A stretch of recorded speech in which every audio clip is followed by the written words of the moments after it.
Friends, பாண்டிச்சேரியில் ஒரு புது அப்பார்ட்மெண்ட்டில் என்னாச்சுனாக்கா, இந்த 4வது மீட்டர் இருக்குல்ல, இந்த 4வது மீட்டருடைய அவுட்புட் வந்து 3வது மீட்டருக்கு போகுது. இந்த 3வது மீட்டரோட அவுட்புட் வந்து 4வது மீட்டருக்கு போகுது. இதனால் என்ன ஆகுதுனாக்கா, இவங்க வந்துட்டாங்க, வீடு வந்துட்டாங்க கூட. இவங்க யூஸ் பண்ணுற இது ஃபுல்லாகவே, ரீடிங் ஃபுல்லாகவே இந்த 3வது மீட்டர் வந்து அதிகமாக கரண்ட் ஓடுது. இங்கே வந்து 4வது, ஆக்சுவலாக இந்த 3வது இதில் வந்து யாரும் வரல.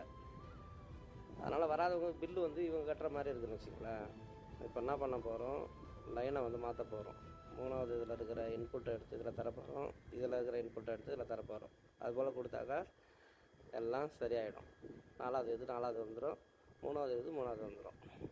ஓகே ஃப்ரெண்ட்ஸ், எப்படி செய்யறதுன்னு பார்ப்போம்.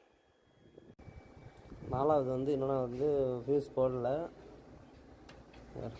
3வது வந்து முடிஞ்சிடுது. 3வது முடிஞ்சிடுது, அதனால் 3வது வந்து வேலை செய்யிட்டு 4வது நான் ஃபீஸ் போடாததுனால இது பாருங்க, எதுவுமே ஒர்க் ஆகலை. இது 4வது இது. இப்போ நான் ஃபீஸ் போட்டால் தான் இது வந்து வேலை செய்யும். இப்போ சரி பண்ணியாச்சு, எல்லாம் சரியாக இருக்குது.